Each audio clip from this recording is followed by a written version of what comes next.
Hey guys, welcome back to my YouTube channel. It is me, Nikki, and I am here to give you an update on my locks. So last time I was here, I did a video where I was at the 7-month mark, and now I am officially at a year. So I hit the year, I believe 8/12 or yeah, 8/12. And I recently just got a fresh retie, maybe about 2 weeks ago. So this is what my hair is looking like now. So you guys, who have watched the previous video can kind of tell me if you think my hair is growing, if it looks fuller to you, if it looks longer, because personally, I cannot tell. I see my hair every single day. So to me, my hair looks the same way it did the first day I got my locks. Honestly, like I look at them and I'm like, are they changing? But when other people kind of come in and say, hey, like, no, your hair is growing, your hair is thicker, I'm like, okay, maybe I should believe them. So this is where I'm at a year in. I'm still waiting on my hair to get fuller and to be a little bit less like gappy. I notice it a lot in the back where it's like, it's still very much see-through.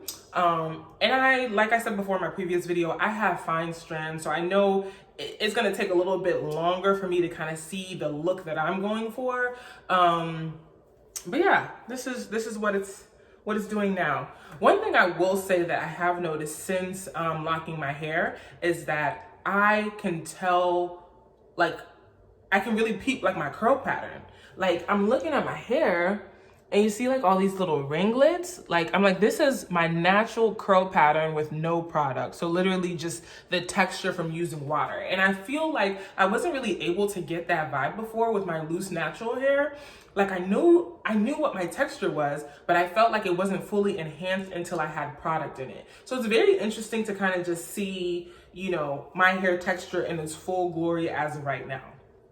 Another thing that I will say is that if you are a makeup wearer like I am, you do want to be mindful about your edges, because when you put on like foundation, the makeup can get into your locks, and you just want to be very gentle with the way you're washing your face. That way you don't mess up the locking on the perimeter. When I go for my reties, they kind of notice like, the front of your hair kind of gets the most friction. And I'm like, well, I'm washing there and really trying to make sure that I don't end up having buildup in my locks because of my makeup. So that's definitely one thing I would tell you guys to be mindful of.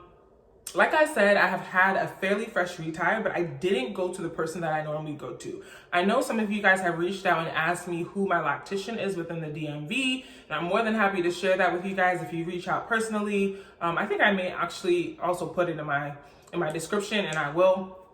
But I went to someone else this time because I accidentally missed my retire appointment.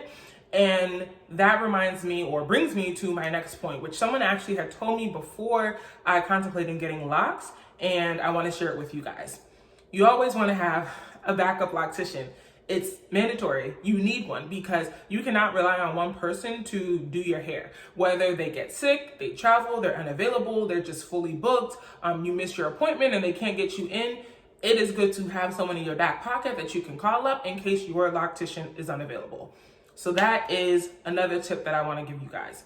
Other than that, I would say, nothing has really changed much about my routine. I am still using a clarifying shampoo. I am using Nizoral specifically. It's like and the reason why I'm using Nizoral is like a dual thing. It's for acne and it's also for like clarifying my hair. And I feel like it's been helpful in reducing like any flakiness or any issues that someone may have with dandruff.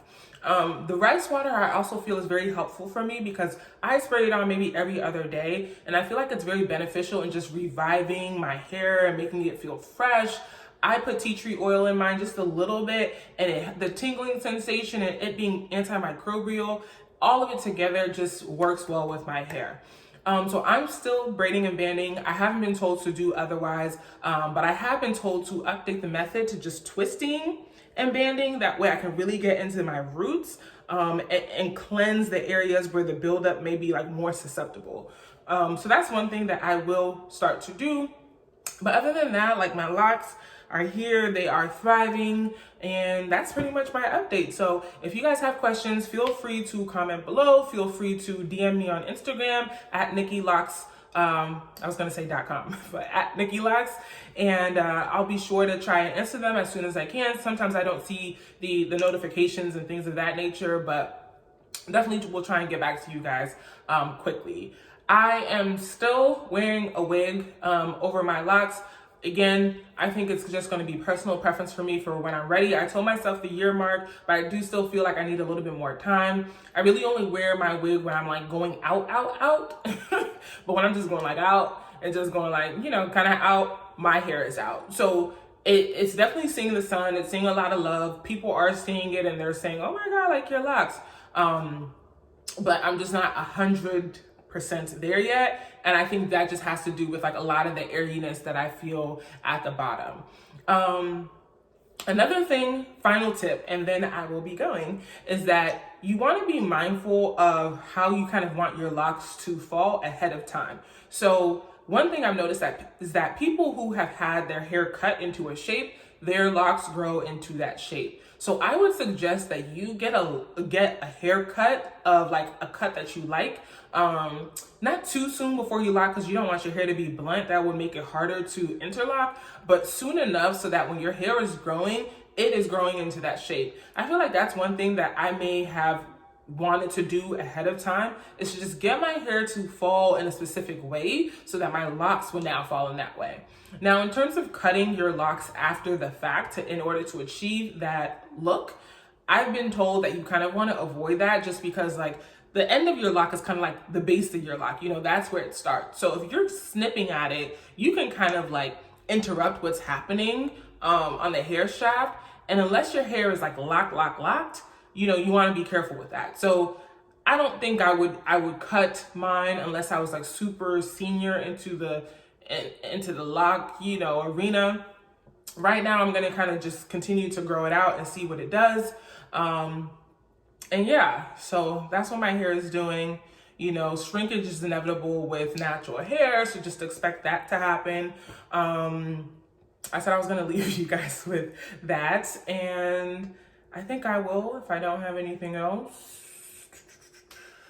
I don't think I have anything else, guys. Okay, you know where to find me. Bye, guys.